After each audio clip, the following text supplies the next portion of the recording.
Bienvenue, merci depuis Perfect Télévision, nouvelle chaîne de télévision ici à Kinshasa.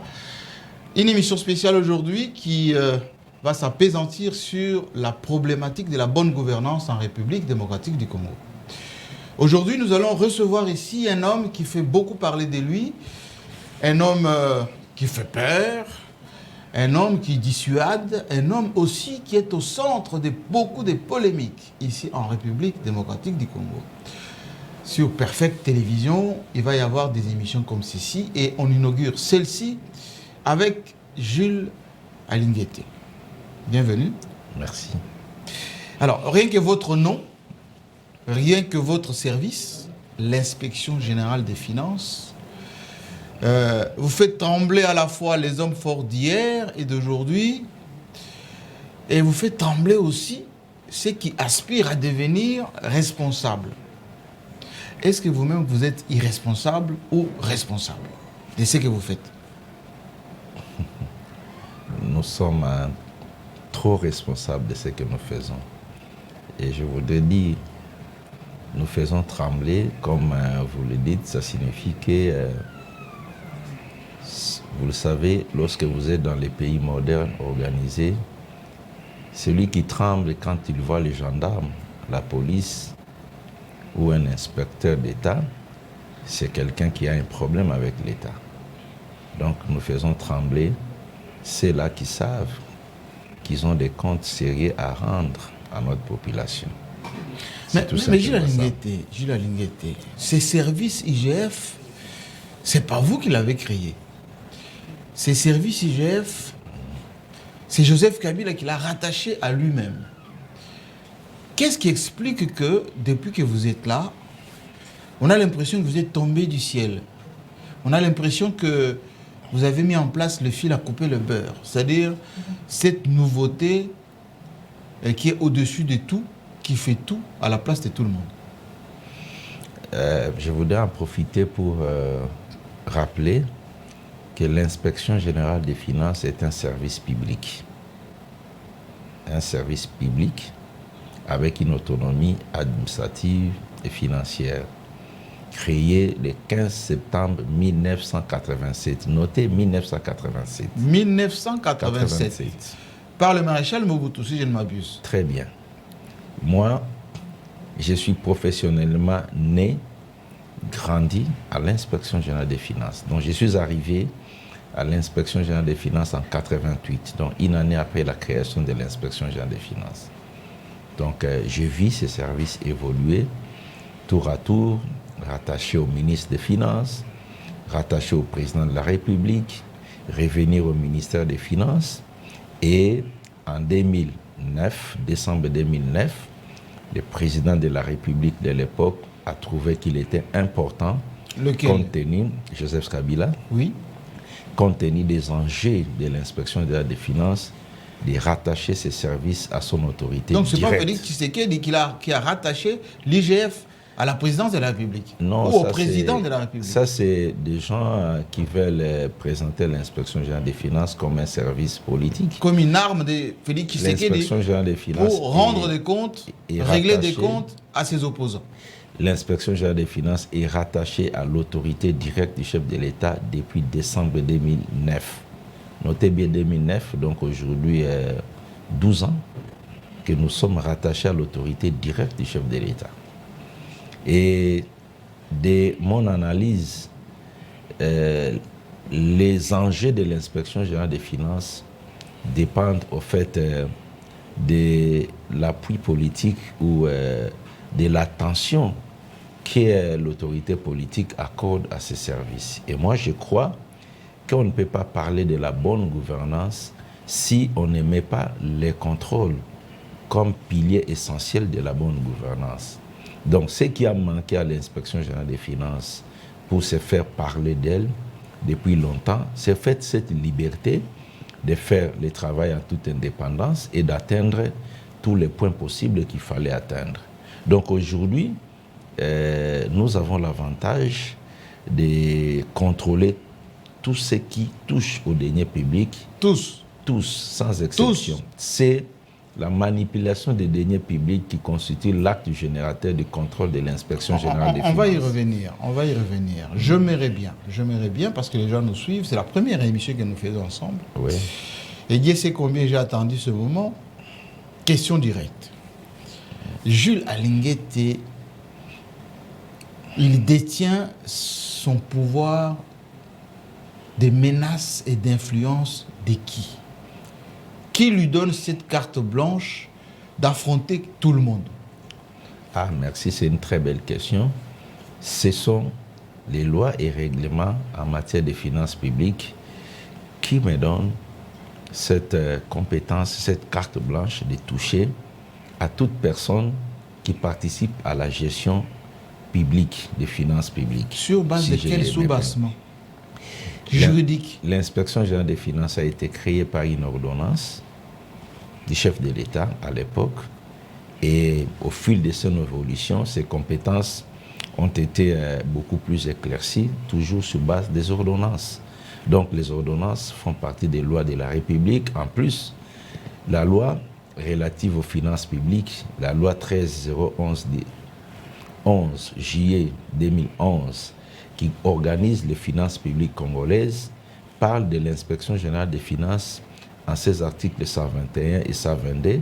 Il définit la mission de l'inspection générale des finances. C'est une loi qui est passée au Parlement et qui donne les compétences de l'inspection générale des finances. Donc, c'est au travers de ces instruments juridiques que nous trouvons la force de faire le travail que nous sommes en train de faire. Et cette force que nous tirons des instruments juridiques se matérialise par, au fait, l'appui politique que nous avons pour faire le travail. Oui, parce que vous savez, nous ne pouvons pas nous voiler la face. Les gens qui gèrent les finances publiques, que moi je qualifie souvent du fait de leur comportement de prédateurs, ce ne sont pas les moindres, ce sont des gens très puissants, très forts. J'arrive, ce sont des gens très puissants et très forts. Oui. Et pour faire ces contrôles, il faut également se situer à un niveau donné. Donc, pour que nous puissions faire ce travail comme on le fait aujourd'hui, l'inspection générale des finances bénéficie d'un appui incontestable du président de la République. J'ai bien compris. Mais alors, dans ce pays, il y a la Cour des comptes, il y a le parquet financier, il y a l'Assemblée nationale, et plus, et plus, et plus. Tous ces gens ont aussi la possibilité de contrôler, pour ne pas dire la loi leur donne les prérogatives de contrôler. Comment expliquer que l'IGF est devenu grand frère, ou plutôt grande sœur de la Cour des comptes, service au-dessus de l'Assemblée nationale qui fait des contrôles parlementaires. L'IGF est devenu plus puissant que le parquet financier. Oui, vous avez anesthésié tout le monde parce que vous dépendez du président de la République et vous avez carte blanche. Je vais vous préciser une chose. Le parquet financier n'existe pas en RD Congo. Oui, et nous avons notre parquet qui poursuit les délits financiers. Oui, nous n'avons pas un parquet financier qui est un parquet spécifique. En matière de contrôle des finances publiques, les lois de la République démocratique du Congo établissent 3 organes, institutions chargées de contrôler les finances publiques. Le premier contrôle des finances publiques et le contrôle supérieur et suprême est exercé par le Parlement. C'est ce qu'on appelle le contrôle politique. C'est le Parlement qui est l'organe suprême de contrôle des finances publiques. Vous êtes au-dessus du Parlement maintenant. J'arrive, je vais vous expliquer. Donc le premier contrôle, il est le contrôle parlementaire de par les lois de la République démocratique du Congo. Le deuxième niveau de contrôle des finances publiques, c'est le contrôle juridictionnel qui est confié à la Cour des comptes. Parce que la Cour des comptes, c'est une juridiction et qui rend une juridiction financière, qui rend aussi des arrêts et qui condamne à des peines financières des personnes qui gèrent les fonds publics. Donc, la Cour des comptes, c'est aussi le commissaire au compte général de l'État. C'est la Cour des comptes qui certifie les comptes généraux de l'État. Et la Cour des comptes fait un contrôle a posteriori, c'est-à-dire il faut que les comptes soient rendus pour que la Cour des comptes vérifie l'exactitude des comptes et détermine la responsabilité des personnes qui ont géré les comptes de l'État, et la Cour des comptes peut les condamner à des peines financières Ça, c'est une juridiction. Et le troisième niveau de contrôle des finances publiques qui est établi dans notre pays, c'est le contrôle administratif. Et le contrôle administratif est défini comme étant le contrôle de l'administration sur ses propres services. Et ces contrôles administratifs, la suprématie a été confiée à l'inspection générale des finances par les lois de la République. Vous êtes en troisième position. Voilà. Vous êtes devenu en premier moyen par quelle magie? Je vous explique. Donc, oui. Le contrôle administratif, qui est le contrôle de l'administration sur ses propres services, la suprématie de ces contrôles est confiée à l'inspection générale des finances, qui fait au fait un contrôle a posteriori, un contrôle concomitant et un contrôle a priori. Et l'inspection générale des finances, à part ces contrôles a posteriori et a priori des finances publiques, l'inspection générale des finances va jusque dans les contrôles des provinces et des entités territoriales décentralisées, les contrôles des entreprises relevant du portefeuille de l'État et aussi les contrôles des personnes qui payent les impôts et taxes à l'État pour vérifier la régularité ou l'exactitude de ces paiements. Voilà, donc nous avons 3 niveaux de contrôle dans notre pays. Tout ça, on a compris. Tout ça, moi, j'ai compris. Qu'est-ce qui se passe? Ceux qui nous suivent ont compris. Voilà, qu'est-ce qui se passe? Évitez de nous faire de la pédagogie, non, parce que nous comprenons. Mais je vais vous restituer une chose. Oui. Comment se fait-il que vous qui êtes troisième, vous devenez premier? Voilà, on doit se dire des vérités. Oui. Vous savez, Jean-Marie, les défauts aujourd'hui de notre pays, c'est de voir à la longueur de la journée des gens qui se programment des spécialistes, même dans des matières où ils ont des notions presque embryonnaires. Vous allez voir des gens qui se programment professeurs de droit alors qu'il a du mal à comprendre ses droits. Il y a des gens qui se programment spécialistes en finances publiques alors qu'il est d'une formation continue agronome, ainsi de suite. Il y a beaucoup de confusion dans notre pays. Ne jetez pas les cailloux aux gens. Non, pas du tout. Et il y a des gens qui passent tout leur temps à des chaînes de télévision, maîtres, spécialistes en tel, alors que les maîtres doivent démontrer ses prouesses devant les cours et tribunaux, pas devant les télévisions. Donc moi je pense qu'il y a une confusion qui est en train d'être créée, parce que la coexistence de l'inspection générale des finances et de la Cour des comptes est tout d'abord légale, parce que les lois de la République consacrent ça. D'aider, ce n'est pas une innovation de la RD Congo. La France a la Cour des comptes et l'inspection générale des finances. Un pays que vous maîtrisez mieux. Oui, moi, mais j'ai dit la suprématie. Ne m'expliquez pas l'existence. C'est la suprématie de l'IGF. Découle de quoi? Je vais arriver. Il y a la Cour des comptes, il y a l'Assemblée nationale, vous l'avez dit. Mais vous supplantez tout le monde par quelle magie? Je vais arriver. Je voulais préciser que la coexistence de ces deux services ou de ces deux institutions n'est pas une innovation du Congo. La France et la Belgique et tous les pays modernes, il existe la Cour des comptes, il existe l'inspection générale des finances, chacun dans ses attributions. Alors, vous parlez de la suprématie. Moi, je ne vois pas la suprématie. Vous voyez quoi alors? Je ne vois pas la suprématie. Vous faites peur même aux députés? Ce que je vois, l'inspection générale des finances est en train d'exercer pleinement ses attributions et ses compétences. Contrairement aux autres. S'agissant du Parlement, le Parlement a la compétence de faire le contrôle des finances publiques. Mais si le Parlement ne le fait pas, moi, vous n'allez pas me poser la question. Mais moi, c'est-à-dire que vous faites mieux que les autres alors? Non, je n'ai pas dit ça. Moi, je sais que le Parlement a cette compétence. Le Parlement interpelle les mandataires, les ministres et tout et tout. Mais les effets ne se sentent pas comme chez vous. Hein? En ce qui concerne la Cour des comptes, la Cour des comptes existe. Mais la Cour des comptes, aujourd'hui, tout le monde le sait, a un petit problème qui est en train d'être réglé. C'est au fait, la Cour des comptes a des magistrats compétents, mais on les bloque parce que ces magistrats n'ont pas encore prêté serment pour donner les meilleurs d'eux-mêmes. C'est ce qui est en train d'être réglé et nous avions été les premiers à dire que nous souhaitons l'opérationnalité totale de la Cour des comptes parce que le terrain de contrôle des finances publiques, il est vaste. Personne ne peut prétendre de couvrir l'ensemble des faits qui se passent dans nos finances publiques. Et puis, le fait que la Cour des comptes existe et travaille ne gêne en rien le travail de l'inspection générale des finances. Gilles Alinguete, voilà. S'il vous plaît. Merci. Commençons maintenant les affaires. Nous sommes là pour ça. Vous nous avez expliqué, avec l'innovation Fachi, l'IGF va nous apporter la bonne gouvernance, va restaurer l'autorité de l'État en matière des finances publiques. L'IGF va enrichir l'État congolais, globalement. De tout ce que vous avez eu comme affaires, moi je peux vous en citer des affaires. Combien vous avez reversé au compte du Trésor? C'est-à-dire, vous avez pris chez les voleurs, à part que vous l'avez indexé, on l'a mis sur la place publique, on l'a vilipendé, Makala, 10 ans, 5 ans, tout ce qu'on veut.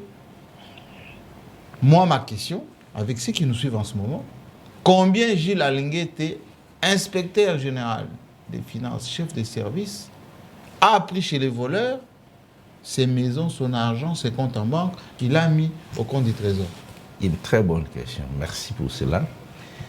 J'aimerais que vous puissiez savoir l'objectif de l'inspection générale des finances aujourd'hui, c'est d'implémenter la bonne gouvernance dans la gestion publique. Et c'est pour ça que nous passons à une série de travaux, de contrôles, de sensibilisation, pour que nous puissions tous comprendre qu'un pays ne peut pas développer lorsque nous avons des antivaleurs dans la gestion publique. C'est le plus important. Et ça, c'est ça l'objectif. S'agissant de la question de savoir combien l'inspection générale des finances a ramené dans la caisse de l'État, j'aimerais que vous sachiez ceci. Quand vous faites un contrôle a posteriori, c'est-à-dire un contrôle des faits passés, qui établit que quelqu'un a détourné, vous l'établissez, la procédure chez nous, il faut passer par les parquets. Donc il faut remettre les rapports au parquet, le parquet va étudier les rapports, confirmer qu'il y a des faits de détournement et entraîner la personne devant les cours et tribunaux. C'est devant les cours et tribunaux, en définitive, que la personne peut être condamnée. C'est dans les condamnations qu'on établit la récupération ou la confiscation des biens. Donc cela n'est pas de la compétence de l'inspection générale des finances. Mais néanmoins... Oui.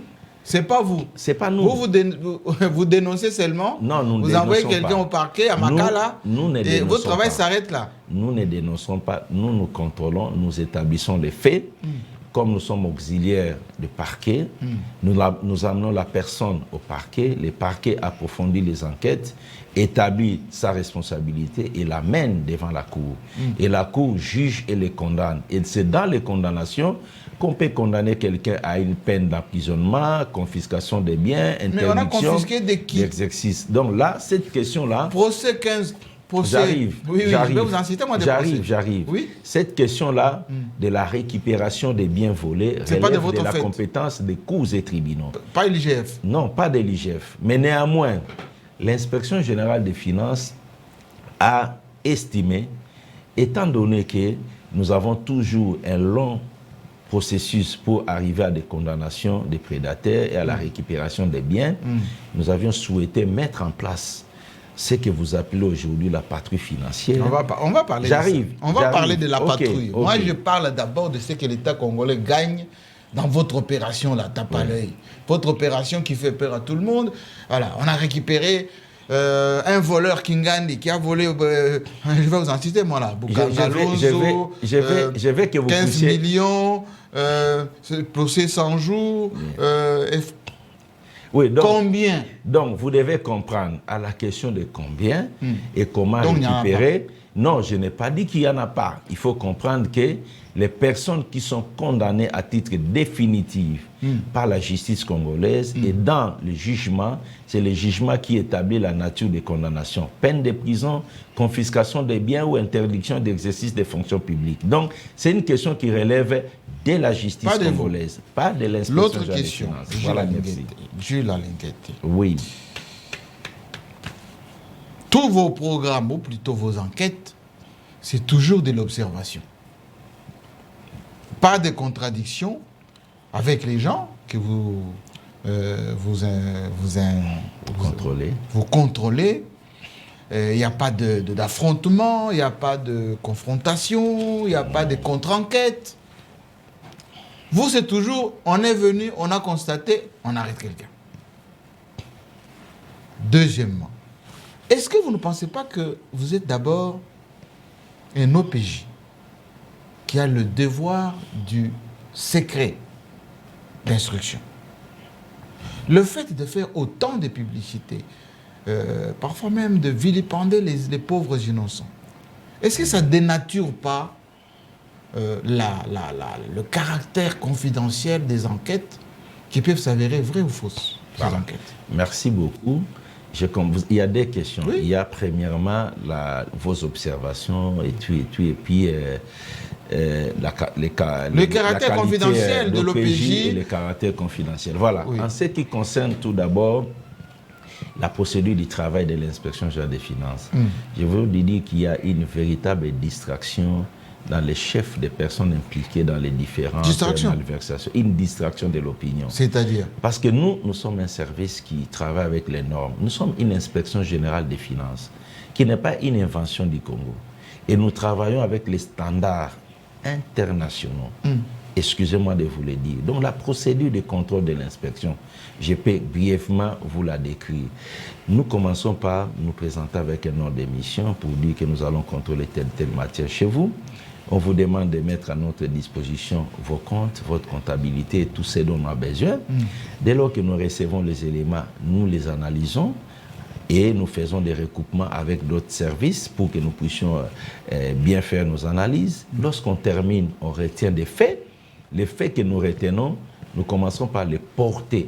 Porter à la connaissance des personnes concernées par le contrôle. Je vous dis, on a constaté ça et ça et ça et ça. Est-ce que vous avez des éléments de réponse? Vous avez 7 jours, 10 jours pour nous répondre par écrit. Nous vous écrivons les faits et nous attendons vos réponses par écrit. Les réponses nous arrivent, toutes ces missions-là que vous apprenez. Il y a des réponses? Toutes ces missions, sans exception. Après vos observations? Oui, toutes ces missions, sans exception, ces gens répondent.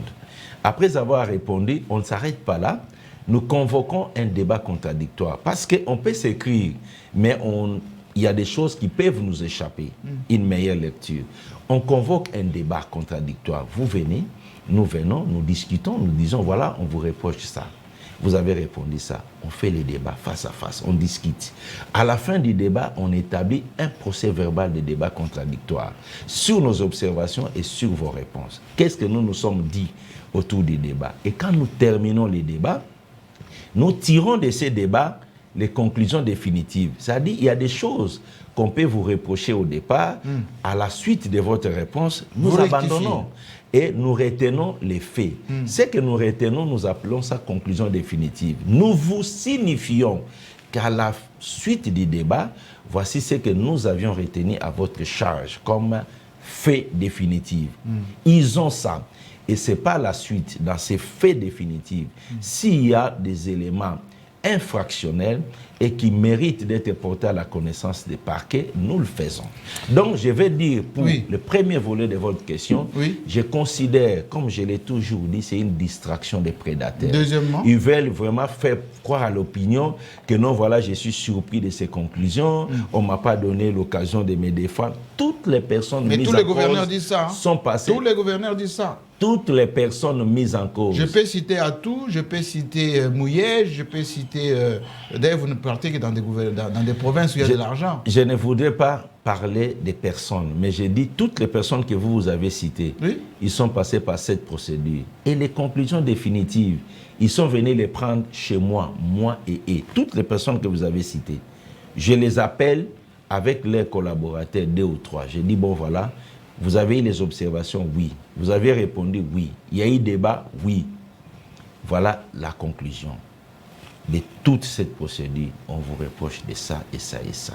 La plupart, j'arrive Jean-Marie, je vais vous révéler des choses. Oui, révéler. La plupart, ils acceptent. Il y en a même qui vous regardent avec les yeux doux. Doux? Oui, croyants. Parce que moi, mon problème, c'est peut-être ma fermeté. Il y en a même qui vous regardent avec... Bon, je ne sais pas. Ferme? Oui, oui. Très ferme. Personne ne vous a jamais fermé les yeux? Je suis très ferme, je vous dis. Alors, la plupart vous regardent avec les yeux doux. Oui. Ils disent, bon, ok, nous prenons acte de ces conclusions, qu'est-ce qu'on peut faire? J'ai dit, non, bon, la suite, vous saurez la suite. Oh non, aidez-nous à améliorer, ainsi de suite.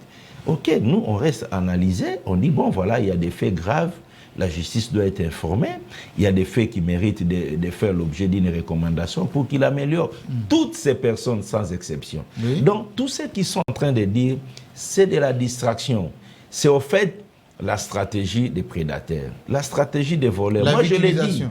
je l'ai dit Ils toujours. se victimisent. Vous avez déjà, même dans votre propre maison, attrapé un voleur à 2 h du matin, il a cassé la porte, il est à l'intérieur, il vole. Jean-Marie, si vous l'attrapez, Il commence à pleurer.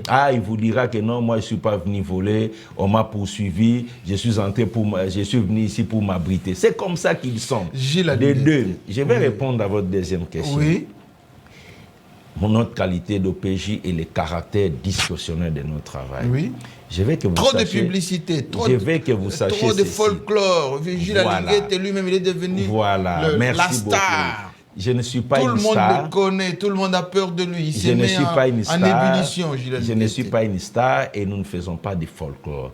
Ça, c'est les mots des prédateurs, des gens qui sont mis à mal par tout ce que l'inspection générale des finances fait. Qu'est-ce qui se passe?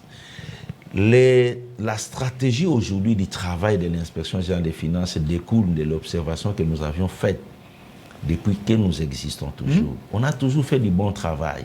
En discrétion? Oui, on a toujours fait du bon travail. Ou devant la caméra? J'arrive.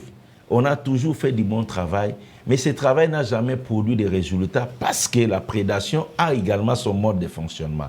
Nous avions compris aujourd'hui la meilleure stratégie de repousser la prédation. C'est de rendre public. La meilleure façon de repousser la prédation, c'est de voir de quelle manière nous pouvons vraiment les mettre mal à l'aise, tout en préservant tout ce que vous avez dit. Voilà la dignité humaine, l'honneur des gens, voilà comment tout ça, c'est pas important pour vous. Voilà comment ça nous fait parfois mal. Ça nous faisait mal de voir des gens qui volent l'argent public et qui descendent parfois à la population, faire des discours, on les porte, on les appelle excellence, ceci, cela, alors que nous, on a des données que c'est un grand voleur d'État. Il fallait alors briser ces mythes-là. Qu'est-ce que nous avions fait? En qualifiant tous les sénateurs de voleurs. C'est que nous faisons. Ça, c'est casser le mythe. Je n'ai pas dit ça. C'est que nous avions fait. Oui. Nous avions profité des instruments internationaux en matière de lutte contre la corruption, ainsi que les malversations financières. Une convention à laquelle la RDC a adhéré, qui nous demande, nous, les services qui sommes dans la lutte contre la corruption et les malversations, de faire participer la population, les ONG, la société civile dans cette lutte. Et c'est important. S'il y a une convention internationale qui nous recommande, nous avions dit qu'il était important d'exploiter ces dispositions légales. Et qu'est-ce que nous faisons aujourd'hui? Lorsque nous avons contrôlé et qu'il y a des faits graves qui préjudicient la population, nous prenons soin de dire que nous avions fait tel contrôle important et qu'il y a des faits graves. Nous préservons l'identité des personnes incriminées. Mais qu'est-ce qui se passe? Eux-mêmes, comme ils savent qu'ils sont concernés, c'est eux qui commencent par crier là-bas. Ah non, voilà, ah non, voilà. Et à la suite des débats, tout le monde finit par comprendre que non, voilà, ici on parle de X, Y. Nous, on ne peut pas nous interdire de communiquer à la population propriétaire des deniers publics que ton argent a été mal géré. Il faut qu'on communique. Quant à la responsabilité définitive des personnes impliquées, c'est la justice. Nous, on ne les condamne pas. Nous, on fait que dire, ici, il y a eu mauvaise gestion. Il y a eu détournement des deniers publics et la justice va établir les responsabilités. C'est quelques questions, Gilles. Donc voilà, je vais vous dire, en définitive, c'est une stratégie pour nous aujourd'hui qui a fait que la population s'est intéressée à la gestion de la chose publique et les prédateurs ont commencé à prendre les reculs. Et c'est une bonne chose pour la République. Dites-moi d'abord, qui vous autorise, vous, les entreprises commerciales qui ont changé de statut, qui sont aujourd'hui dans l'OADA, vous vous autorisez à gérer leur comptabilité au quotidien. Vous appelez ça patrouille financière. C'est-à-dire que les mandataires nommés par le président de la République, qui sont d'ailleurs dans ces sociétés avec d'autres actionnaires que l'État, aujourd'hui ces mandataires n'ont aucun pouvoir de gérer les entreprises, d'arbitrer, d'appliquer des stratégies, parce que vous contrôlez même l'achat des papiers toilettes, par exemple, comment on peut nettoyer. Vous contrôlez. Attendez. Non, j'ai dit vous contrôlez, mais vous autorisez les dépenses. Est-ce que vous savez que le bâtiment du gouvernement, les prestataires aujourd'hui ne sont plus payés depuis plus d'1 an. C'est-à-dire que ceux qui nettoient ces bâtiments ne sont pas payés. La presse n'est pas payée. Ils ne sont pas payés parce que l'inspection générale des finances... Mais parce que vous dites, par exemple, pour la presse, voilà. Non, les prestataires de bâtiments du gouvernement... FPI, ce n'est plus important que vous fassiez de la publicité. Jean-Marie, les prestataires du bâtiment du gouvernement ne sont pas payés à cause de l'inspection. Mais vous arbitrez partout. Non, nous ne sommes pas là. Au bâtiment du gouvernement? Nous ne sommes pas là. Mais vous êtes au FPI? Oui, nous sommes là. Mais vous êtes Laissez-moi répondre. Vous êtes nous sommes là. Laissez-moi répondre à cette préoccupation. Oui. L'inspection générale des finances... Vous perturbez tout le monde. Voilà, nous perturbons les prédateurs. Et ceux-là qui ont l'esprit de la prédation. Ils sont perturbés et ils resteront perturbés pour toujours. Parce qu'il n'est plus question aujourd'hui que toute la population fasse les frais d'une minorité de personnes. Pourquoi on nomme les gens? C'est pour qu'ils gèrent des entreprises. Je vais vous expliquer. Oui. Je voulais seulement vous dire, ils seront perturbés davantage tant qu'ils auront l'esprit de la prédation pour troubler l'avenir de toute une population, de tout un peuple. C'est eux qui seront perturbés. Je voudrais dire, nous ne gérons pas. Vous ne pouvez pas me donner la capacité de gérer toutes les entreprises de la République. Comment je peux les faire? Mais vous êtes pas... Je n'ai pas les moyens de les faire. Vous voilà êtes ce qui se passe. Vous êtes CNS, vous êtes même dans les provinces. Voilà ce qui se passe. Au quotidien. Voilà ce qui se passe. Je vais vous expliquer. Ayant constaté les dégâts énormes dans la gestion des finances publiques de la République, avec les contrôles a posteriori. Vous savez, les contrôles a posteriori, c'est les contrôles où vous venez voir quelqu'un qui a géré... Vous constatez les dégâts, oui. Non, quelqu'un qui a géré en 2018, en 2020, peut-être il est mort, peut-être il est au Canada, peut-être qu'il est parti. Ah, il est au Canada. On connaît qui a fait au Canada, on connaît. Donc, vous venez constater, aujourd'hui en 2021, la gestion de 2018, les personnes sont parties, les mal faits. Oui. Ça nous entraîne dans des procès, ainsi de suite. Nous avions dit... Nous activons le deuxième levier de contrôle reconnu à l'inspection. Je vous rappelle que l'inspection générale des finances, je vous l'ai dit au départ, a les contrôles a posteriori, les contrôles concomitants et les contrôles a priori. C'est 3 degrés de contrôle. Et ces 3 degrés de contrôle, c'est en fonction des niveaux des antivaleurs que vous constatez. S'il y a moins d'antivaleurs, les gens restent dans les contrôles a posteriori. Donc, vous pouvez perdre votre temps, venir contrôler les faits qui se sont passés il y a 3 ans. Vous savez que les gens ont vraiment la culture, le respect de la chose publique. Mais quand les antivaleurs atteignent des niveaux trop élevés, comme c'est le cas dans notre pays, où les malversations et la corruption n'étaient pas loin de ce qu'on a constaté en Afghanistan, je l'ai dit, il faut des méthodes de choc. La méthode de choc que nous avions adoptée, c'est les contrôles concomitants. Ça annule la publicité pour les entreprises? J'arrive. C'est les contrôles concomitants. Les contrôles concomitants, il est de notre compétence et quand vous prenez les règlements généraux sur la comptabilité publique, les gens qui nous suivent, des financiers, ceux qui maîtrisent les finances publiques, ils prennent les règlements généraux sur la comptabilité, ils lisent les compétences de l'inspection, il y a les contrôles concomitants. C'est-à-dire quoi? C'est un contrôle qui s'est fait au même moment que vous êtes en train de gérer. C'est ce qui gêne aujourd'hui. C'est-à-dire les actes que vous posez les mêmes jours sont soumis à un contrôle. Et ça sauve l'État. C'est avec ça que nous avions récupéré des fonds qui tentaient de quitter le trésor public d'une manière injustifiée. Dans le ministère de l'EPST. Et même ça s'est avéré par après, vous avez eu tort. Il n'y a pas que ça. Il n'y a pas que ça. Nous interceptons aujourd'hui beaucoup de fonds. Beaucoup de fonds qui rentrent au compte général du Trésor. Ce n'est pas seulement à l'EPST, je ne vais pas en parler. Dans d'autres ministères, retenez soit à la télévision, je l'ai dit, dans d'autres ministères, nous avions intercepté. Pas plus tard que hier, nous avions intercepté... À part l'EPST, on ne connaît pas un ministère, vous avez sauvé... On n'a pas parlé. Et d'ailleurs, on dit que cet argent, l'EPST n'est jamais sorti. J'arrive, je ne vais pas faire le débat de ce que nous avions fait. OK? Parler de sortir des fonds, je préfère que ceux qui maîtrisent la comptabilité, les finances publiques me comprennent. C'est-à-dire, quand moi, trésor public, je passe l'écriture, je prends l'argent, je disponibilise au guichet de la Banque centrale. Pour moi, dans mes comptes, l'argent est parti. On attendait que les bénéficiaires puissent se présenter au guichet de la Banque centrale et venir. C'est-à-dire, moi, dans mes écritures, je n'ai plus cet argent. Dans mes comptes, je ne l'ai plus. C'est-à-dire, quand je récupère maintenant du guichet, je ramène dans les comptes, j'ai récupéré. Ce n'est pas un débat aujourd'hui. Je vais vous dire, ce n'est pas seulement ça.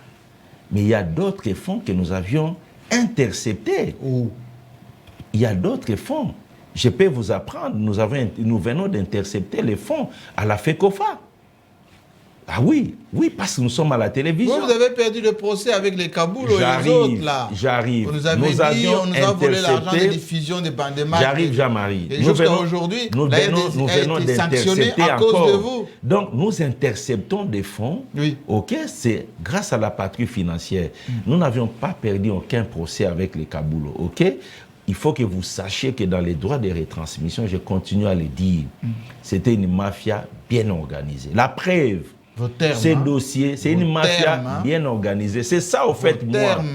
C'est une mafia bien organisée, Jean-Marie. La preuve, le dossier a été transmis au parquet général près la cour d'appel de Kinshasa-Gombe. Oui. Les personnes impliquées, depuis le 28 mars qu'ils sont sortis, ils ont pris le chemin. Ils ne sont jamais rentrés. Ils me suivent, qu'ils rentrent, qu'on commence l'affaire. Ceux qui sont ici, non, j'arrive, ce ne sont pas des menaces. Je sais de quoi je parle. Ça, c'est des menaces. Leurs complices qui sont ici, ils savent qu'on ne peut les atteindre que quand l'acteur principal va les dénoncer. C'est pour cela qu'ils font des bruits ici. Je demande à celui qui percevait les droits de retransmission, qui depuis le 28 mars a pris la tangente, qu'il rentre, c'est son pays. Il répondra devant la justice congolaise. Nous avons des données, nous ne parlons pas en l'air, je suis à la télévision. Nous ne parlons pas en l'air. Et ces complices qui parlaient à gauche, à droite, à ce moment, ils parlent parce qu'ils savent que l'acteur principal n'est pas là et qu'ils sont derrière. Le jour où il sera là, ils ne parleront pas. J'arrive, je vais vous dire, nous interceptons les fonds avec les contrôles concomitants qui empêchent aux gens de détourner. Il faudra que les gens qui gèrent s'habituent. Les choses doivent changer. Ce que nous faisons, Jean-Marie, ce n'est pas pour l'inspection générale des finances. Ce n'est pas pour Gilles Alinguete. C'est pour votre bédétariat. C'est pour les peuples congolais. Fachi vous utilise moi, je n'ai pas affaiblir les gens. Moi, je n'ai pas besoin d'être... Qui peuvent être des concurrents potentiels en 2023. Et vous les désactivez avant avec vos affaires. Moi, je n'ai pas besoin d'être une star ou vedette. Vous l'êtes déjà. Moi, j'ai fini ma carrière professionnelle. J'ai fait 32 ans de carrière d'inspecteur. Je suis au sommet de cette carrière et je suis prêt à prendre ma retraite demain. Et pour faire de la politique après? Jamais. Je vous apprends que je n'en ai pas besoin parce que pendant mon évolution, j'ai travaillé avec des inspecteurs qui sont devenus des politiciens. Il y en a. C'est votre chemin, ça. Vous êtes en train de préparer j'arrive. Monsieur Propre demain, Gilles Alinguete est l'homme qui a détrôné tout le monde. Je n'en ai pas besoin. Parce que déjà, élu tranquillement. Non, je n'en ai pas besoin parce que, en tant qu'inspecteur général, chef de service de l'IGF, gérant des ministres, j'ai le salaire qui est donné aux ministres, j'ai un cabinet comme eux, j'ai tous les avantages qu'on leur donne. Ça, c'est pour votre information. Donc, en évoluant, j'ai évolué avec les inspecteurs qui ont rejoint la politique. Les Kamita, tous sont mes collègues de recrutement. Les Mouzitos sont mes collègues. Tous ces gens, ils ont choisi la politique, mais nous avions choisi notre carrière. Et j'estime que c'est prestigieux d'être inspecteur des finances. Vous venez de la France, attendez. Oui. Vous venez de la France. Oui. Vous savez ce que représente un inspecteur des finances. Ce n'est pas un petit métier, c'est un haut cadre de l'administration. C'est une fierté. Donc moi, je préfère y rester et je suis à la fin. Je n'ai pas besoin d'aller dans une classe politique, excusez-moi de le dire, dans une classe politique. Qui est quoi? Qui est quoi? Vous savez, le monde ne vient pas de moi. Qui est quoi? Trouver qu'est-ce que je peux dire? Mais vous savez que... Non, attendez. José Makila vous attend au tournoi. Attendez.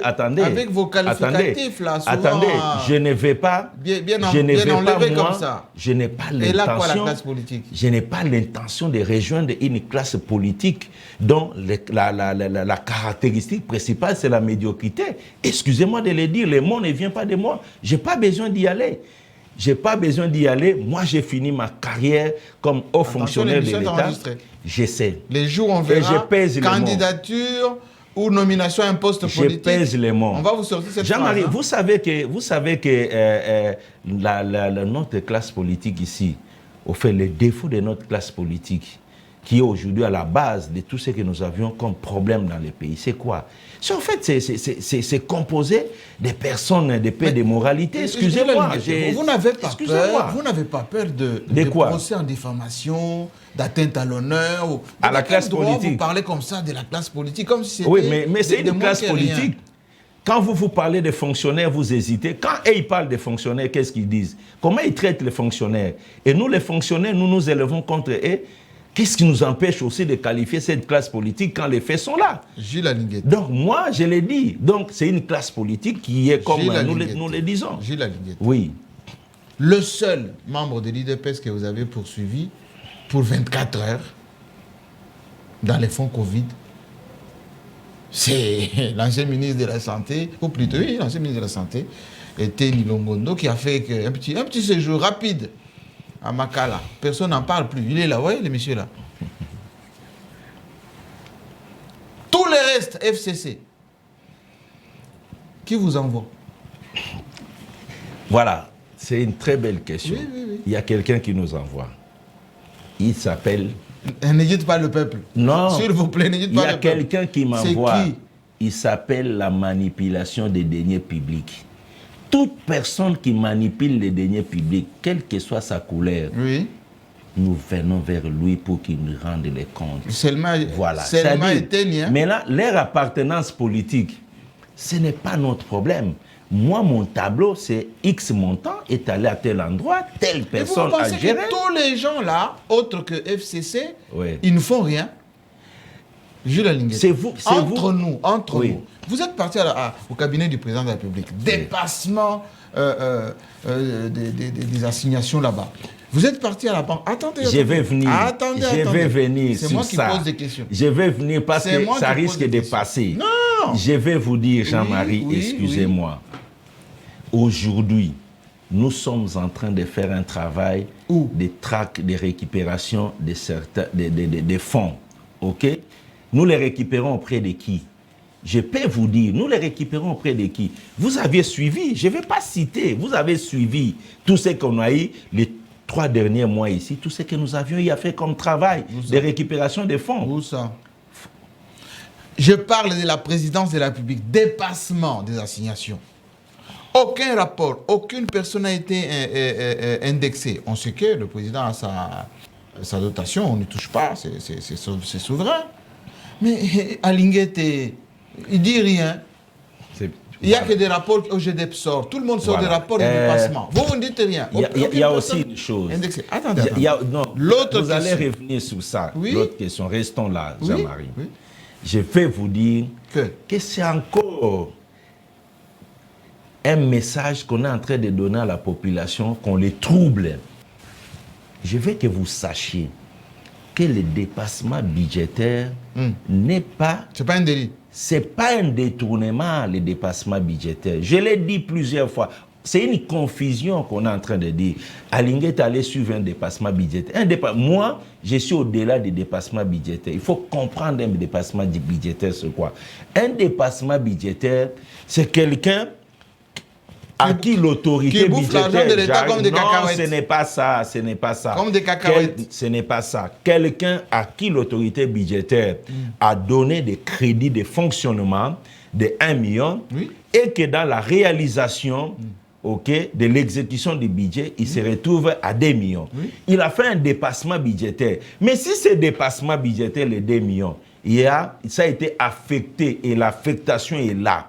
La visibilité est là. Est-ce qu'il y a un fait de détournement? C'est une distraction quand on publie toujours dépassement budgétaire. Donc ça veut dire qu'on peut consommer ce qu'on n'a pas. Du moment où c'est l'argent de l'État, c'est une distraction. En plus de ça, c'est normal. En plus, les gens qui ont parlé de dépassement, ils n'ont jamais épinglé les responsables de dépassement. Si on veut savoir les responsables de dépassement, je l'ai toujours cité.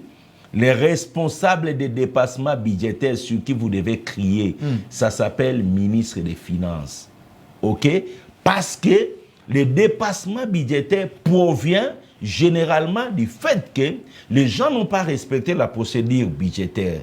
Et les gens ont obtenu des paiements en procédure d'urgence allant du ministère des Finances vers la Banque centrale. Ce qui fait que quand on rend les comptes, on se rend on réalise qu'il y a des paiements qui sont passés par les budgets, plus les paiements non pris en compte par les budgets, on a les dépassements. Si vous passez par les budgets, il n'y a aucune possibilité de dépassement parce que les budgets a pour rôle, excusez-moi, les budgets a pour rôle de ne laisser passer des paiements qu'est prévu.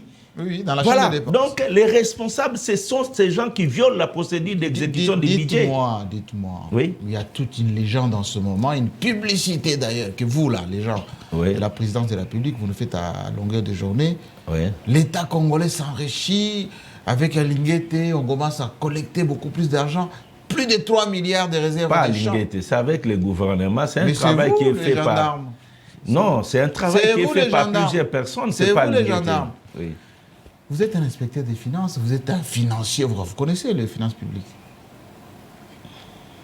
3 milliards réserve d'échange. Mais l'État congolais est endetté jusque-là. Les gens sont impayés. Vos contrôles, vous, c'est seulement les gens qui détournent? Les gens qui doivent, l'État congolais qui doit aux prestataires, qui doit aux gens qui travaillent, tout ça, ça ne vous dit rien. Je vais complètement répondre à vos préoccupations. Oui. Vous savez, comme je vous ai dit, les impayés vous suivent. Hein? Vous savez les gens qui sont impayés. J'arrive, je vais vous dire. Vous savez ce qu'on constate aujourd'hui. Nous devons régler un sérieux problème. De quoi? Un problème de chômage. C'est important. Parce que le nombre important de chômeurs, et surtout intellectuels, fait que ça crée une nouvelle fonction. Les communicateurs, les débatteurs, des gens peut-être qui ne maîtrisent pas des choses qui passent à la télévision pour parler. Vous allez trouver un politicologue venir parler des finances publiques. Je vous l'ai dit, c'est regrettable aujourd'hui. On doit leur trouver du travail. Revenez aux 3 milliards et l'État qui ne paye pas. On doit leur trouver du travail pour qu'ils cessent de distraire la population. Qui distrait? Les communicateurs, les débatteurs, des gens qui passent la longueur de la journée à faire des débats. C'est faux, les même 3 dans milliards. des matières, j'arrive. Les gens qui passent la longueur de journée à faire des débats, même dans des matières où ils ont des connaissances lacunaires. Nombreux à la télévision. Et moi, quand je regarde, je dis, ouh, ça c'est de la pourriture. Je vais vous répondre. L'État est pauvre ou riche? Je vais vous répondre. Retenez un, il n'y a pas d'arriéré de salaire. Pardon? Le gouvernement n'a pas d'arriéré de salaire. Jean-Marie, pour votre information. Vous connaissez Transco? Transco n'est pas Transco, c'est une entreprise publique, mais il n'est pas payé par les trésors publics. Il est payé par les trésors de Transco. Une entreprise publique, c'est une entreprise qui a une autonomie, qui a ses finances et qui fait en dehors des trésors publics, ceux qui sont pris à charge par les budgets de l'État. Oui. Personne n'a même pas un jour de retard de salaire. Retenez. Personne n'a un retard de salaire. Est-ce que vous connaissez... Jean-Marie Lessé, je restitue les faits. Vous allez continuer. Non, vous allez continuer. Jean-Marie, si non, vous parlez moi, comme ça, les fonctionnaires du ministère des Affaires foncières qui me suivent en ce moment, ils ne grèvent pas parce qu'ils ont un retard de salaire, parce qu'ils réclament des primes supplémentaires ou les primes qui leur sont payées sont insignifiantes.